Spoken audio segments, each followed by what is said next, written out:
Bonjour, je m'appelle François Couette, je suis le propriétaire de l'entreprise Les Miels de l'Ours Brun qui est située à Sainte-Agathe-de-Lobinière.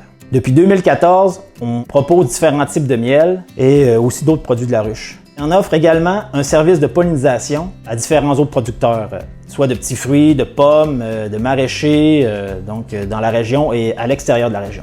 Mon savoir-faire agricole, je l'ai acquis en expérimentant les choses beaucoup. Puis à un moment donné, j'ai décidé de prendre une formation au cégep de Lévis-Lauzon en apiculture. Puis suite à cette formation-là, je cherchais du matériel, puis j'ai pas trouvé de matériel, mais j'ai trouvé une job aux entreprises Prince-Leclerc à Saint-Agapi. Fait que pendant plusieurs années, j'ai travaillé avec Mario Leclerc, puis Hélène.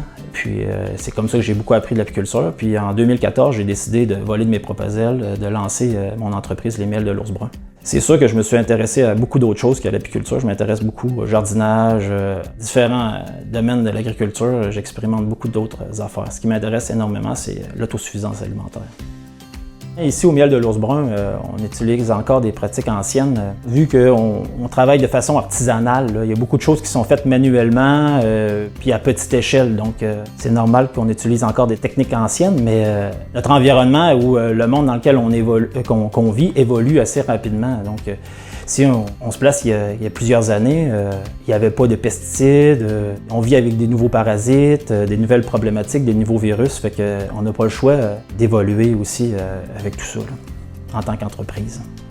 Je me rappelle une fois, j'avais trouvé quelqu'un justement pour aller chercher les ruches au Saguenay, dans une bleuetière, puis en montant, on avait eu un pépin, le trailer avait dépiné, ça avait bossé le camion de location, puis lui, il me disait ça souvent, il disait « Ah, ça dans la vie, c'est des épices, c'est comme si on avait besoin de choses comme ça pour pimenter notre vie. » Puis là, sur le retour, ben moi j'ai dit « Repose-toi parce que tu vois, en arrivant à Sainte-Agathe, là, ça va brasser, là, tu sais. » Il dit « Non, j'ai pas besoin de dormir, j'ai pas besoin de dormir. » Puis en arrivant à Sainte-Agathe, ben c'était le Vietnam. Il y avait des abeilles partout, ça bourdonnait, il y en avait plein de trailers, puis là, il commençait à paniquer un peu. Puis là, c'est là, à la fin de ce job-là, quand on a fini de tout débarquer ça, parce que là, j'avais peur un peu de la situation parce qu'il fallait se dépêcher énormément.